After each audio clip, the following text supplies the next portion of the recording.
And Patrick, we've kind of touched on it a little bit tonight. But although Chelsea are in a bit of a deep doo-doo at the moment, shall we say, with their man, not so much Harry Potter, what do you think could happen at the weekend? That we win the game. That's what I want to happen. We have every right. I mean, not every right. Sorry, everything leads to us pushing. I mean, the players. There's no more incentive than this. Win, push Chelsea further in the mud. There's a lot of talks and rumours that if we beat Chelsea, Potter's gone. We don't know. They literally after every game they come out, as in their board come out and back Potter.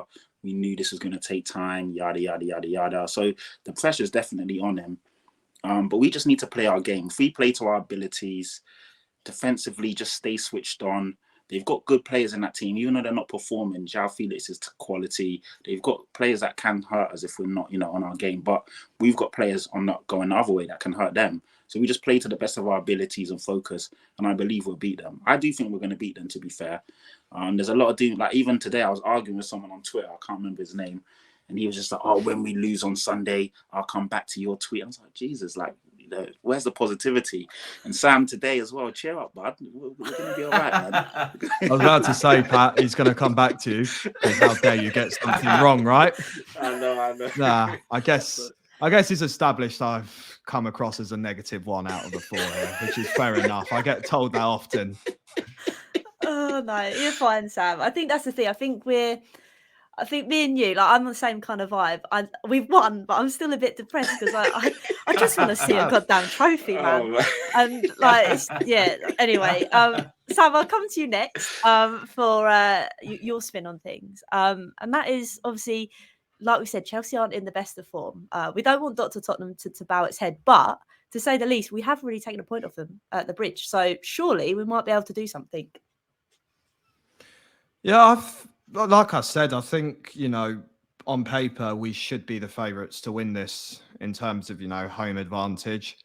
And Chelsea, just in absolute abysmal form. Like, it is so shocking.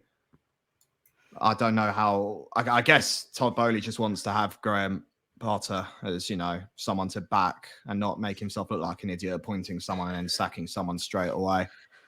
My only concern is that Graham Potter seems to, every time he's beaten us, he's always like studied strategically, especially with his wingers. Because I've seen that. I was there at Brighton versus Tottenham when we lost 3-0 at home as well, when we lost them 2-1 last season. And my concern mainly for me is not only João Felix, but maybe Mudryk might actually finally score a goal against us, let's say, and he will use him as a winger to that advantage. But I have seen us improve defensively, and I think we do have something up our sleeve that will make it an opportunity to try and beat Chelsea at least. The only thing for me is just more the superstition, 3-point lane. We keep losing to Chelsea at home and all that. It's them sorts of things that just like play in your mind, and it will cloud your judgment and ignore all the tactics, and you'll just say, oh, we're playing Chelsea at home, we're definitely going to lose now. But we should beat them, though. Like, the opportunities are all there. But, maybe this might be the game where Potter's still got a bit of tactics in his head and uses it the same way how he beat us when he was a Brighton manager. No, I think you make valid points, because I think even when I said Dr. Tottenham, you always have it in the back of your mind. But Dave, how do you think it's going to go down? Are we potentially going to see a different midfield combo? We're going to see a totally different team in general, or do you think we might play it the same way we played West Ham?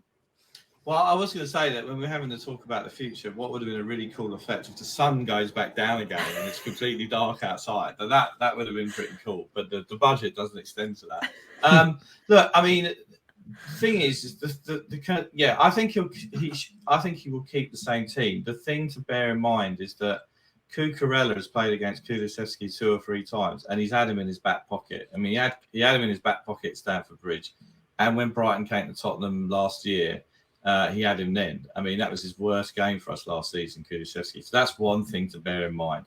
The other thing is that they are going to be so up for it. I mean, they are in a world of pain, and it is hilarious.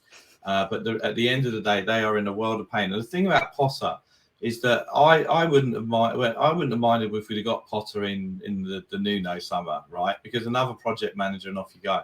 But it's pretty weird how at Brighton they can't score goals, and at Chelsea they can't seem to score goals either. So, but they are going to be really up for it. They'll be more up for it than West Ham were, and it is not going to be an easy game. But for them, I think losing Rudiger at the back was huge. He's a great player. They've got to find a way to score. Felix, all the rest of them. It's going to be a tough game. I think he'll keep it the same. I wouldn't have Sarr in there. I mean, he can't obviously play those three in midfield because if they all clash together, then they're all out and we're screwed. So I think he'll keep it the same. I would have Son again on the bench, and I like Richarlison to really wind them up. No, that's a good shout. I think Richie is the type of player you need in this kind of thing. Hopefully he does keep his head though, Patrick, because we don't want to see Richie firing on all cylinders and absolutely calatter someone, do we? Yeah, this is a game where Richarlison and Romero need to keep their head, because these guys will be. I mean, we saw what Romero did in the last game, Battle of the Bridge Part 2, literally, assaulting Cucurella. I don't know how. We talk about VAR, but thank God they're incompetent, because if they went to the screen, Romero's getting a straight red for that. That was crazy.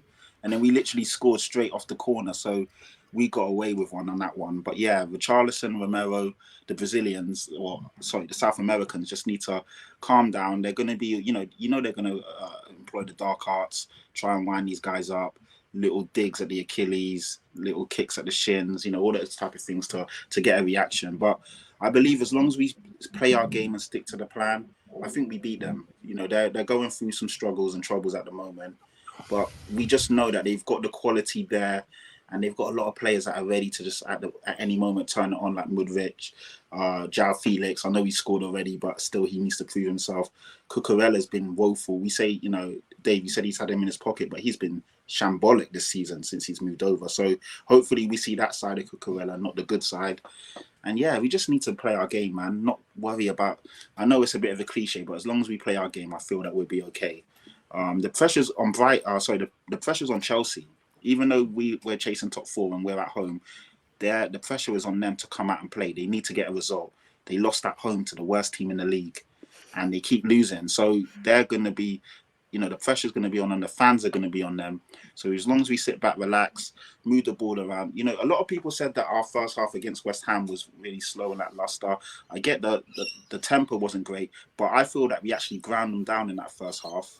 And in the second half, we turned it up a level and they just couldn't live with us. So more the same on Sunday, and I think we'll be all right. Agreed. We just need to start with that intent, I think, Sam, because we've said it all season. We always turn up second half, not so much the first half. But I think against Chelsea that want to grind something, that want to get a point against us, we need to start first. Before I make that point, I just want to declare, Patrick, you are wrong. Romero should not have been sent off, because had Cucurella's hair been tied up, it would have been caught in his hand. And I don't think he meant to pull him. I think he just got caught in his fingers. He moved his arm, and Romero's a strong man, and Cucurella lost his balance. Not a red card for me. VAR did a superb job that day. That old chestnut. We do need to start the game with intent. Chelsea will be very up for it. I think for Chelsea as well, there'll be that strong bit of desire inside of them, because they've been used to being part of a losing side. It's Tottenham; they're going to want to show up. So yeah, we can't start these games weak, because if we do, then it will already be game, set, match, and we cannot afford to do that. We start Richarlison for me, because we do need someone for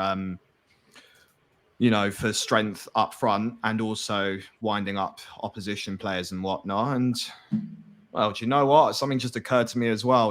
This whole feud between, well, not a feud, but it's something going on between Pedro Porro and João Felix. Maybe even just put Pedro Porro up there in the starting 11. Wind him up and saying stuff like, I'm with your missus now, or something like that. I forgot about that. We need these like psychological mind games and warfare. It's definitely needed, but we cannot. But the last time we had a psychological warfare was obviously that first Battle of the Bridge. So, we've got to be the ones who are the bigger wind-up merchants, and the opportunity's there because Chelsea are very broken inside. So, you stick to the tactics. You don't settle for a 0-0 at the first half and wait to score in the second half, and really get in Chelsea's head, because, look at Potter now. He looks like he probably has not had any good sleep lately. So the opportunity's there. 100%. I like that fight and talk, Sam. I'm down with that. But Dave, it is like Sam said, it's got to be that psychological warfare, because, like we say, I feel like we don't necessarily get up for these games as much as I'd like us to, and this is a prime example, a prime opportunity to do so. Yeah, I agree actually there, Hollie. If you think about the number of games over the last 3 years where we know this is a really crucial game, this is a game we need to make a statement, and we just don't turn up. So I absolutely agree. I think we need to, we've got to beat them, and we've got to be really up for it. The crowd's got to be up for it, and we've got to get stuck into them, because we seem to start replicating this win one, lose one pattern that we had last season before we went into our good run. And, we've got an opportunity now. We've somehow back. I can't believe we're fourth. I know that Newcastle got to get. I mean, we've been not very good this season, and we're still fourth. That says more about the Premier League than anything. So we've got to get stuck into them. I think he'll play the same lineup. I forgot about the Porro thing. That's amusing. Maybe he should blow up pictures of his girlfriend on the side. He's warming up and down like that. And then I think Romero comes on with scissors and the barber's outfit, goes up to Kuka. Short back and sides this week, sir. Would you like that? That would be good. We've got to wind them up, and we've got to get stuck into them. I don't want us turning up to a big game and being meek. For once, we've got to get in there straight away and on them. Defo. In their faces, 100%. And psychological warfare all the way.